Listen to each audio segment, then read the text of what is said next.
Olá, tudo bem, pessoal? Como é que vocês estão? Eu sou a nutricionista Ludmila, tá?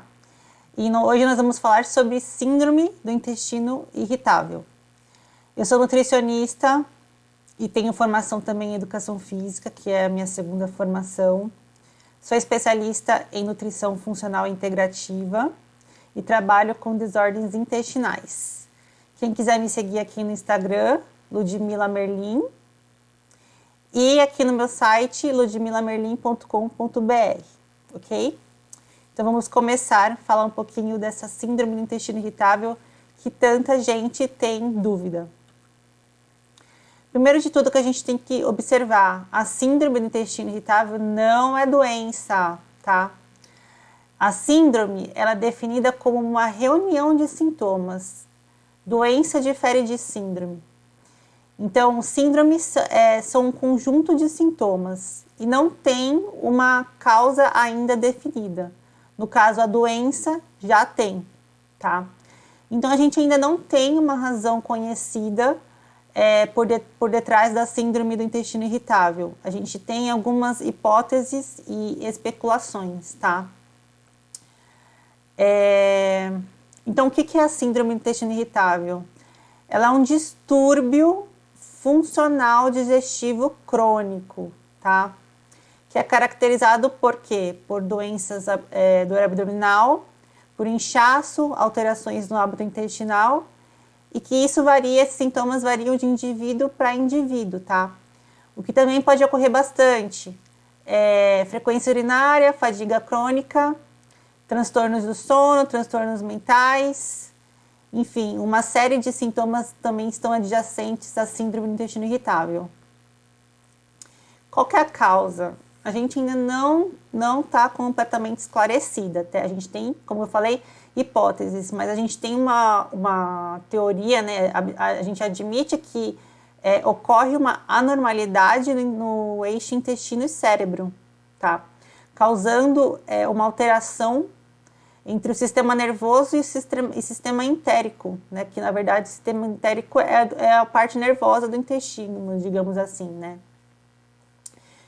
Então, alguns estudos eles também sugerem que a parede, ela tem um baixo grau de inflamação, ali a parede intestinal ela vai apresentar um baixo grau de inflamação, apesar de não ser encontrado isso em nenhum exame, mas eu tenho uma pequena inflamação que é a nível microscópico, então é difícil você verificar isso através dos exames. Os exames vão dar sempre normais, tá?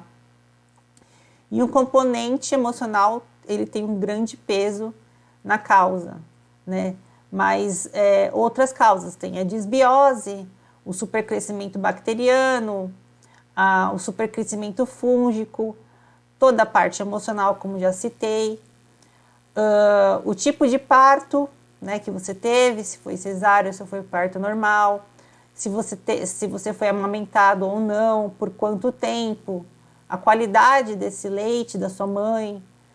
Enfim, uma série de fatores que contribuem para a formação do sistema imunológico da microbiota, né, da microbiota no intestino.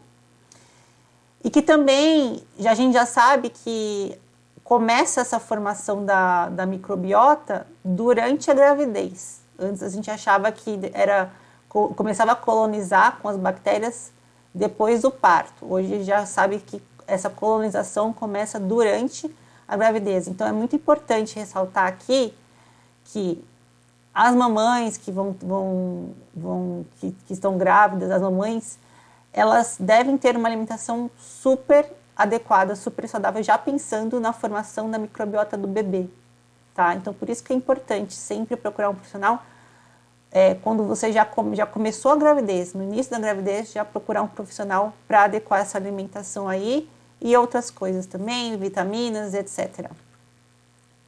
Então, como é que funciona um ataque na síndrome do intestino irritável, né? Aqui a gente tem esse gráfico aqui, ó.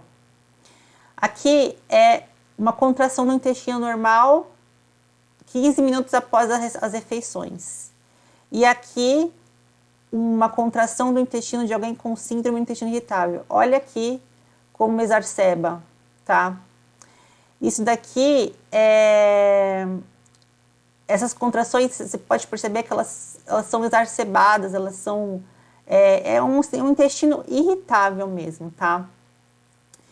Uma pessoa com diarreia, ela pode ter até 25 contrações, comparada com uma pessoa normal que vai ter aí de 6 a 8 contrações, normalmente. Então, a gente pode perceber que é como se fosse um ataque mesmo, né? O diagnóstico, ele é essencialmente clínico, tá? Geralmente, a gente vai descartar outros fatores, como doença celíaca, ou supercrescimento bacteriano, ou intolerância à lactose, e outros problemas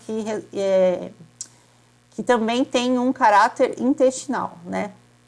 Mas, então, a gente vai avaliar muito a partir dos sintomas, como a distensão abdominal, geralmente o paciente tem alívio da dor com evacuação, fezes com presença de muco, cólicas, urgência evacuatória ou obstipação crônica, suor noturno, até alguns sintomas estomacais, como refluxo, a náusea também, azia, né, pirose. Enfim, tem vários sintomas que a gente pode estar apresentando com a síndrome do intestino irritável e é importante saber definir quais sintomas estão relacionados à síndrome e quais sintomas não estão. Por isso, a gente tem os critérios de Roma, que mais ou menos define assim: a dor abdominal vai estar associada à defecação, né? Então, isso vai acontecer por mais de um dia por semana e nos últimos 3 meses. O que a gente sabe é que a síndrome, ela ocorre muito em mulheres, é mais prevalente em mulheres por uma questão até hormonal, e acomete pessoas de 15 a 65 anos.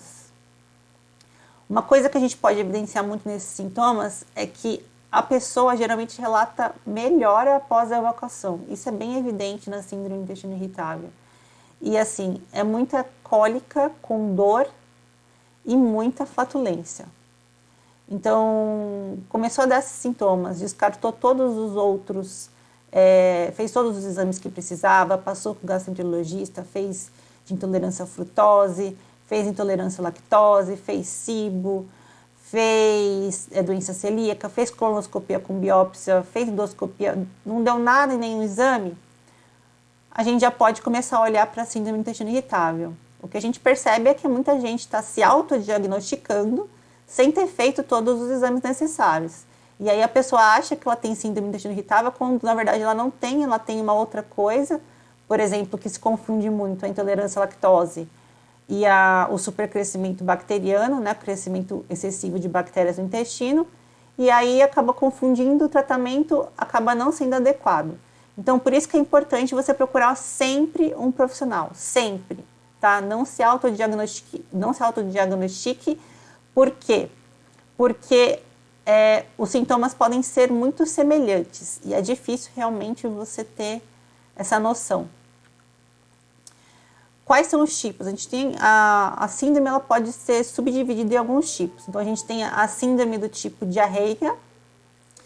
Essa síndrome do tipo diarreica, ela tem uma característica que são várias evacuações múltiplas, né? E assim, as fezes vão sair bem líquidas mesmo, e geralmente é uma coisa muito explosiva, tá? Explosiva no sentido como a pessoa fica ali, o estômago fica ali ruminando. Quando ela vai evacuar, ela sai de uma forma de explosão, né? Com muita dor e sai como se fosse uma explosão mesmo, com os gases juntos, tá? Esse modelo é bem complicado para a pessoa na parte psicológica, porque às vezes ela tem um pouco de urgência na evacuação e ela não consegue segurar. Então, é um pouco constrangedor, né? E outra coisa, a desidratação pesa muito também, e aí a pessoa acaba passando mal não por conta da evacuação em si, mas sim porque ela fica desidratada de tantas evacuações, porque geralmente Pode ser uma atrás da outra e após as refeições. Comeu, evacuou, comeu, evacuou. Aí nós temos no oposto a síndrome do tipo constipação. As fezes saem bem duras e ressecadas. A pessoa pode ficar aí uma semana sem evacuar, tá? E você tem aquela sensação de que ela nunca sai completa, né? Sai aquela sensação de não eliminou completamente e uma sensação de plenitude muito grande. A pessoa não sente fome, tá? E isso incomoda muito a questão da distensão abdominal, porque as fezes ficam ali retidas e ali acumula líquido e o abdômen fica muito mais estendido do que na diarreica, né? Cólica também é muito proeminente no tipo da constipação. E aí nós vamos ter também a mista, que alterna entre um e o outro. Nós temos também uma síndrome pós-infecciosa, que, por exemplo, depois que você pegou uma infecção gastrointestinal, você acaba tendo esses sintomas exacerbados, né, porque aumenta muito a permeabilidade intestinal. E nós temos a pós-diverticulite. A diverticulite são pequenas bolsas que revestem o intestino grosso, né, chamada de divertículos. Eles podem inflamar ou não também, só que a própria condição também já aumenta a permeabilidade intestinal. E também, por causa da dor abdominal, febre, náuseas, é uma doença bem complicada. Então, a gente tem aqui a disfunção da barreira intestinal na síndrome do intestino irritável. Nós temos, em primeiro lugar, a gente tem as secreções intrínsecas do trato gastrointestinal, que são produtos de micro-organismos que são comensais e impedem a colonização de patógenos, tá? A gente tem uma camada de muco que é composta por mucina, produzidas pelas células caliciformes, e elas formam como a primeira linha de defesa contra os patógenos, né? E isso também nós temos as junções aderentes ali na barreira intestinal que impedem a passagem de substâncias patógenas para a corrente sanguínea.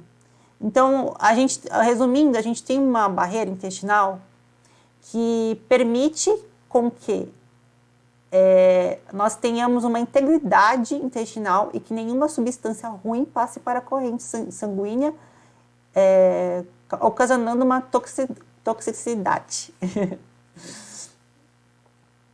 Bem, a gente teve um estudo, né, um estudo recentemente, indicou que o aumento da permeabilidade intestinal estava presente em 37 a 62% dos casos de pacientes com síndrome do intestino irritável do tipo diarreica e 16 a 50% em pacientes com a síndrome pós-infecciosa. Então, esse aumento da permeabilidade intestinal é mais preeminente em pessoas com diarreia, tá? E menos com constipação. Não quer dizer que não tenha com constipação, mas a diarreia é um pouco mais preeminente. Algumas considerações. A síndrome do intestino irritável ela pode ser sintoma de outra doença. Por exemplo, as pessoas que têm doença celíaca e não cuidam corretamente da dieta, né? Eles passam por estresse emocional e podem desenvolver um quadro de síndrome do intestino irritável. Pessoas com a SIBO, supercrescimento bacteriano, na verdade, eles estão muito interligados. É muito difícil você encontrar alguém que tenha síndrome do intestino irritável e não tenha SIBO. É muito comum apresentar as duas, né? E também ela pode mascarar algumas doenças ocultas, como doença de Crohn e doença de celíaca. Por isso que eu falei lá no começo que é muito, muito importante você investigar antes de falar, eu tenho síndrome do intestino irritável, tá? Então, a síndrome também pode estar ligada a várias outras condições, como as doenças inflamatórias, tá? Um diagnóstico não vai descartar o outro, tá? Isso é bom colocar. Ligada ao SIBO, a doença celíaca, a câncer esofágico e coloretal, alergias, infecções respiratórias, distúrbios da tireoide, doenças metabólicas, doenças autoimunes, Parkinson, síndrome da fadiga crônica. Está bem evidente que quem tem fibromialgia tem síndrome do intestino irritável. Esses dois distúrbios estão muito ligados, né? A maioria dos pacientes que tem a fibromialgia tem a síndrome intestinal irritável junto, tá? E, bom, o que a gente pode fazer, né? Primeiro de tudo é controle emocional, né? Muitos pacientes têm um componente emocional não resolvido, então é muito importante a gente utilizar algumas técnicas de meditação e relaxamento. Atividade física é essencial, principalmente do tipo constipação, porque ela vai estimular muito a motilidade, tá? Mas tem que tomar um pouco de cuidado com a intensidade para não piorar. A vitamina D, cerca de 75% das pessoas com a síndrome têm níveis insuficientes de vitamina D. E 70% melhoram ao tomar o suplemento de vitamina D. E a principal, que eu considero, é a dieta Low FODMAP, tá? Que a Low FODMAP é uma dieta que consiste em retirar esses alimentos fermentáveis, que são mal absorvidos, eles são mal digeridos, mal absorvidos pelo organismo e causam o desconforto abdominal e todos os sintomas da síndrome do intestino irritável. A dieta Low FODMAP é uma linha de tratamento muito importante. E eu vou fazer um vídeo sobre ela também aqui, vou fazer um curso também sobre a dieta Low FODMAP. É uma das melhores abordagens que tem não só para síndrome do intestino irritável, mas para também outras desordens intestinais. E claro, sempre feito com uma supervisão de um nutricionista, tá? Vamos deixar isso bem claro. Aqui a gente tem algumas abordagens, esse artigo foi muito recente, do que funciona e do que não funciona. O que eu quero destacar aqui é o óleo de hortelã-pimenta, que eu vou falar mais na frente. O uso de probióticos teve também um bom efeito. A dieta Low FODMAP, como eu já falei. As dietas gluten-free também teve, mas não tem tanta evidência, mas a gente pode ver isso como evidência clínica, observacional, né, que também conta muito.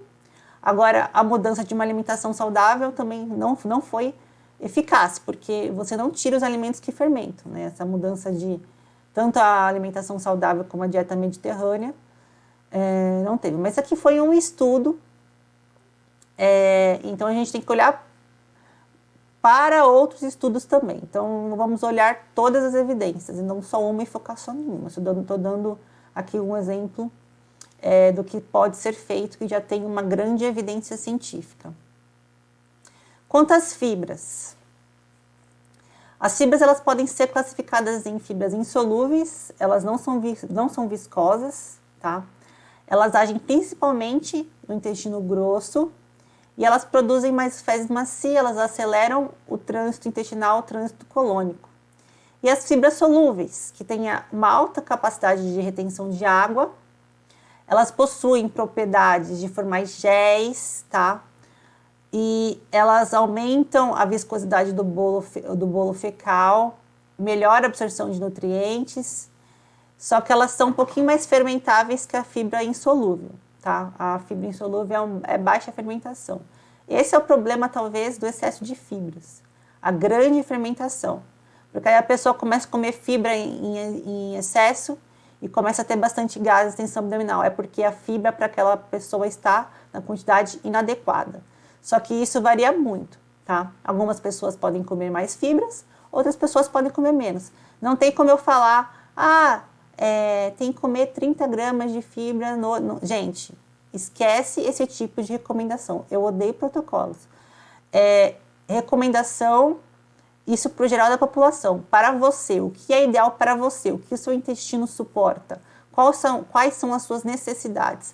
A gente tem que começar a parar de olhar para aquela informação para um grupo inteiro. A gente tem que olhar individualmente. Cada um responde de um jeito. Não tem mais o que falar. Cada um vai responder de um jeito, tá? É óbvio que a gente tem as informações. Os artigos servem para isso. Eles nos dão a base do que a gente deve investigar ou não. Eles fornecem a base ali. Só que o que uma pessoa vai precisar pode ser diferente do que a outra pessoa vai precisar. E talvez o que ela precise não está no artigo. Entende? Talvez o que ela precise não tenha comprovação científica. Gente, sai um pouco fora da caixinha. Sai um pouco de ficar bitolada nessa coisa de artigo científico, artigo científico. Eu, mais do que uma pessoa, eu sou muito habituada com o artigo científico. E estou falando isso. Por quê? Porque às vezes não dá certo. A gente tem que olhar o paciente como um todo, né?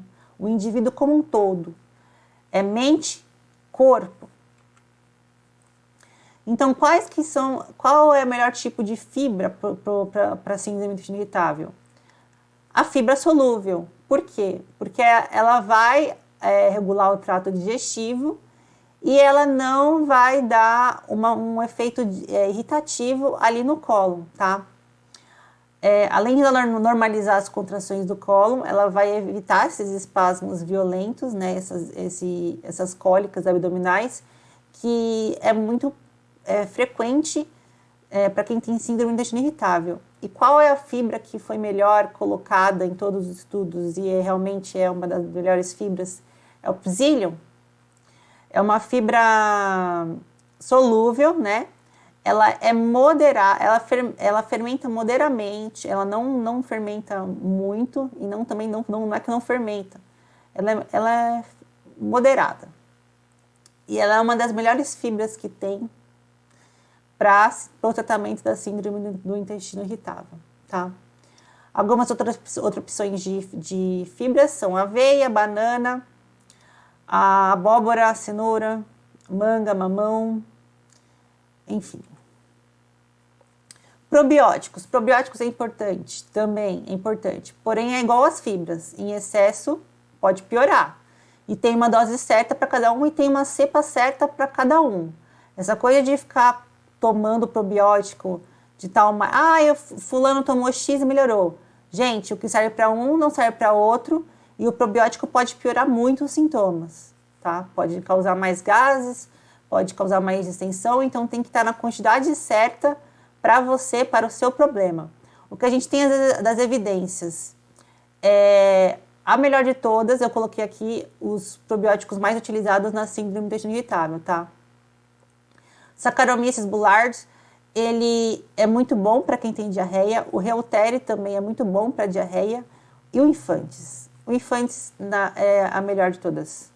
Para quem tem síndrome do intestino irritável, a melhor é o Infantis, porque ele vai tratar justamente a distensão abdominal, a fatulência e outros. Algumas pessoas têm problemas com o acidófilos, tá? Por isso que eu falei, tem que tomar muito cuidado com lactobacilos. Tá? É melhor ficar mais na bifidobacterium, tá? Junto com a levedura e lactobacilos, se você precisar também. Mas é sempre bom estar combinando um com os outros. Ou se a pessoa tem muita reação, eu só uso uma cepa. Uma cepa só e tá ótimo. Ela já vai apresentar melhor ali, não tem que ficar jogando um monte de probiótico dentro da pessoa. Gente, imagina, são um monte de bactérias que está jogando. Ainda mais se tem desbiose, ainda vou fazer um vídeo sobre isso, ainda mais se a pessoa tem desbiose. Já tem lá um monte de bactéria e vai jogar mais bactéria ainda, vai bagunçar tudo, gente. Então, é melhor você dar prebiótico para alimentar as bactérias. E não o probiótico em si ficar jogando mais bactérias sem prebiótico. Então, aqui a gente vai ter algumas fontes de prebióticos, a gente vai ter o kefir, o kimchi, o natto, o miso, que são fontes prebióticas naturais, né, que a gente pode obter a partir dos alimentos, tá? Geralmente são produtos mais orientais. Não recomendo iogurte, porque eu não recomendo laticínios. Então, laticínios é uma coisa que deveria ser excluído para quem tem síndrome do intestino irritável. Parece radical? É. Gente, vocês têm uma noção muito errônea de radicalismo. Então, se ser radical é você, então, não cuidar da sua saúde. Porque comer McDonald's não é radical. Agora, você restringir alguns alimentos que estão te fazendo mal é radical. Então, essa visão de radical é muito complicada, porque eu entendo, de certa forma, que a gente está tendo muitos distúrbios psíquicos relacionados à alimentação, tá? Mas isso não tem a ver com radicalismo. Isso tem a ver com outra coisa, isso tem a ver com autoaceitação. É mais profundo, é mais profundo, é mais profundo do que só por causa da restrição alimentar. Não é isso que te causa tudo isso, esse transtorno alimentar, entende? Então, assim, e outra coisa, já passaram fome? Alguém já passou fome? Porque, assim, quando você passa fome, porque, por exemplo, às vezes eu vejo algumas pessoas falando assim, nossa, mas como você consegue, pelo amor de Deus, tô sofrendo tanto que esse dia, tô sofrendo, nossa, tô sofrendo. Gente, já passou fome? Tô sofrendo porque eu não tô comendo pão, tô sofrendo porque eu não tô comendo chocolate, tô sofrendo, que sofrimento é esse? Entende? Então, não é ser radical, é você cuidar da sua saúde, é você colocar a sua saúde em primeiro lugar, é você se nutrir, é você se alimentar, você se nutrir suas células, trazer coisas boas para você. A gente tem algumas abordagens integrativas que eu acho muito legal da gente conhecer e colocar aqui, que ajudam muito na síndrome do intestino irritável. Como, por exemplo, a medicina chinesa, né? A medicina tradicional chinesa, ela coloca uma teoria muito legal, que é a parte do yin e do yang, tá? Então, esses níveis de yin e yang, eles mudam muito, vão mudando muito no corpo. Então, a gente pode ter excesso de yin, excesso de yang, deficiência de yin, deficiência de yang. Se eu tô falando yin e yang errado, desculpe aí, gente, que é a minha... Bom, na síndrome do intestino irritável, os sintomas de fezes moles, né, no tipo diarreica, mostram um excesso de yin. Mas se o paciente sentir uma sensação de queimação junto com as fezes moles, isso pode ser um yang. Só para demonstrar que isso pode variar muito. Então, você tem que procurar quem? Um especialista em medicina tradicional chinesa. O que é muito utilizado é a acupuntura, tá? Mas uma coisa que eu quero deixar bem evidente aqui, que eu acho sensacional, enquanto a medicina ocidental ela se concentra só no sintoma, né, e tenta encontrar uma causa subjacente, a medicina tradicional chinesa, ela considera o corpo como um todo, né? Então, cada sintoma vai ser analisado em relação a outros sintomas. Às vezes, o negócio não está no intestino, ela está relacionada lá no estômago. A digestão começa, gente, lá no pensamento, na fase cefálica. Quando essa fase cefálica, o que é? Você olha o alimento e você sente vontade de comer, você começa a salivar, você começa a produzir enzimas, entendeu? Olhei lá, sei lá, meu café da manhã, eu olhei para ele, nossa, que prato bonito, e aí isso já começa a me dar vontade de comer, já começa a produzir enzimas, e aí depois vai para a boca, na saliva a gente já vai ter enzimas que vão digerir os alimentos, o estômago já vai ser preparado, o intestino já vai ser preparado para receber, então assim, começa na mastigação. Mastigar. Aliás, isso é um ponto bem que eu queria colocar. A maioria dos problemas gastrointestinais acontecem porque a pessoa não mastiga direito. A pessoa não está mastigando direito. E aí, o que acontece? Não mastiga direito, chega a pegar pedaços enormes no seu estômago que já tem um problema com digestão.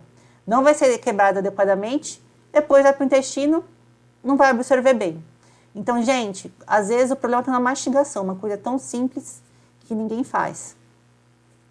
A medicina tradicional, a medicina germânica, né, tradicional, a medicina germânica, ela coloca 5 leis biológicas. A primeira lei, de onde vem a doença? Já pensou de onde vem a doença? De onde está vindo a sua síndrome? A segunda lei, o que acontece com a doença? Terceira, como a doença se comporta. Então, quando a gente coloca na medicina germânica, ela evidencia muito que toda doença ela é causada por um conflito, é um choque, né? É um choque que você sofreu e isso desencadeou alguma alteração cerebral e nessa parte cerebral afetou tal órgão, tá? para o intestino, é algo como se fosse algo indigesto, tá? No sentido figurativo. É como se você tivesse vivido uma situação que não foi digerida. E ali fica culminando, né? E essa ligação de emocional com o intestino é bem evidente. A gente pode perceber isso. Então, comece a pensar quais são as possíveis causas, qual foi o seu gatilho? Você sofreu algum trauma emocional anteriormente? Ou na sua infância? Por isso que é importante, muito importante a terapia. Muito importante o psicólogo, o tratamento multidisciplinar aqui. É psicólogo, é médico, é gastroenterologista, é nutrólogo, é nutricionista. São vários profissionais atuando aqui com essa síndrome. Algumas práticas alternativas, a gente tem a prática de yoga, a meditação, a massagem, tá? E alguns tônicos à base de ervas que a gente pode utilizar, fitoterápicos, auxiliam muito, ok? Quais são os gatilhos, os alimentos gatilhos na síndrome do intestino irritável? A gente vai ter o glúten. Aliás, primeiro de tudo, tirar glúten e leite. Glúten e leite já melhora 50%. Então, glúten, carnes com pele, os laticínios, frituras, gorduras em excesso, pior ainda mais diarreia, cafeína, café. Café exacerba muito os sintomas. O álcool, bebidas carbonatadas, aditivos, emulsificantes, alimentos artificiais, outros possíveis. Fruto-oligosacarídeos, a inulina, né? Que são fibras, são boas para quem tem intestino saudável. Mas para quem está com o intestino ali exacerbado, às vezes não é tão bom assim. Gema de ovo, tem muita gente com alergia ao ovo, tá?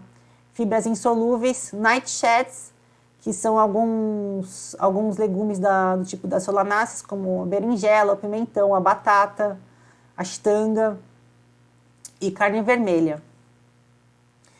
Na linha de tratamento, a gente vai ter probióticos, a gente vai ter alguns medicamentos, a gente vai ter antibióticos, os probióticos, a gente vai ter o transplante fecal, que é uma prática que já vem sendo muito utilizada lá fora, com alguns cuidados, claro. E na dieta, a gente vai ter uma dieta Low FODMAP, que é a primeira linha, sem glúten, sem laticínios, a plant-based, ajuda muito também, auxilia muito nessa diminuição da permeabilidade intestinal. E é isso. Então, algumas soluções para diarreia, né? A gente vai ter que cuidar muito dessa hidratação, restringir alimentos gordurosos, limitar bebidas com gás, restringir bebidas alcoólicas, bebidas com cafeína, porque café estimula o reflexo gastrocólico, aumenta a diarreia ainda mais. Evitar cascas, sementes, frutos vegetais, tá? Isso numa fase quando você tá ali com a síndrome atacada, tá bom? Limitar a ingestão de alimentos ricos em amido resistente, porque pode piorar. Evitar doces e produtos alimentícios. Evitar vitamina C e magnésio, porque eles aumentam a diarreia, tá? E a cepa probiótica recomendada é Saccharomyces boulardii. Para constipação, evitar os laticínios, utilizar o magnésio como forma de suplemento, evitar os suplementos à base de ferro e cálcio, escolher sempre frutas que são mais laxativas, tipo o mamão, tipo mamão, agora me fui na cabeça. Mamão, o melão não é indicado, o kiwi é muito indicado. Evitar goiaba, evitar o caju, que prende bastante. E uma cepa probiótica muito boa é a Bifidobacterium latex. Algumas ervas e especiarias que a gente pode utilizar. Vou falar um pouquinho aqui para vocês. A canela, ela reduz o esvaziamento gástrico. Ela é calmante e um antioxidante. Nós temos o coentro com ação antiespasmódica, tá? Melhora a motilidade, a secreção gástrica. A salsa com ação digestiva, a cebolinha que auxilia na digestão, o alecrim, muito importante para alecrim e orégano, muito importante para síndrome supercrescimento fúngico. A cúrcuma, ela inibe o crescimento da H. pylori, antibacteriano. O gengibre, ele tem uma ação antiespasmódica, melhora muito a motilidade e a secreção gástrica. A sálvia, que reduz a flatulência. Erva doce, anti-inflamatório, tem uma ação antiespasmódica também. Tomilho, um grande antifúngico. Hortelã-pimenta, ela tem um efeito laxativo, vou falar um pouquinho mais sobre ela. Ela tem efeito laxativo, ela estimula o peristaltismo e reduz a flatulência. E o cravo da Índia, que tem uma ação antiespasmódica, melhora a motilidade e a secreção gástrica. Então, o que a gente pode usar de suplementação? Óleo de hortelã-pimenta, gengibre, o Iberogast, que é um suplemento que vende lá fora, é um composto de ervas, ele tem uma grande ação antiespasmódica também, reduz flatulência e distensão abdominal. Fibras, glutamina, a goma acácia, é ótima, assim como psyllium. Curcumina, carvão ativado, reduz muitas flatulências. Vitamina D, a quercetina. Chá de erva cidreira, chá de gengibre, chá de erva doce e melatonina. Então, o óleo de hortelã-pimenta, ele contém o mentol, tá? E ele produz um efeito antiespasmódico nos músculos gastrointestinais. Ele é bem reconhecido como tratamento eficaz para a síndrome do intestino irritável, segundo a American College. E ele também apresenta atividades antimicrobianas, anti-inflamatórias, antioxidantes, anestésicas, imunomoduladoras, todas essas de suma importância para o tratamento da síndrome do intestino irritável. Só tem que tomar cuidado com o quê? Ele pode causar reações alérgicas, né, dor de cabeça, rubor, feridas na boca, e também algumas pessoas não toleram muito ali, tem alguns relatos de queimação e na área da retal também, e alguns sintomas também de refluxo gastroesofágico. Por isso tem que tomar muito cuidado com a manipulação dele. É isso, gente. Se vocês quiserem saber mais, pode me chamar. Se tiverem dúvida, pode deixar aqui sua dúvida. Ou me chamar nas redes sociais, me sigam. Instagram, Ludmila Merlin. Facebook, nutricionista Ludmila Merlin. E o meu site, ludmilamerlin.com.br. Deixe seu like aqui nesse vídeo, tá bom? Para me ajudar. E divulguem, compartilhem com seus amigos, com seus familiares. Eu espero que vocês tenham gostado. Eu fico muito feliz de estar iniciando esse canal aqui com vocês. É uma coisa que eu já queria fazer muito. E eu pretendo ajudar muita gente, ok? Um beijo e obrigada!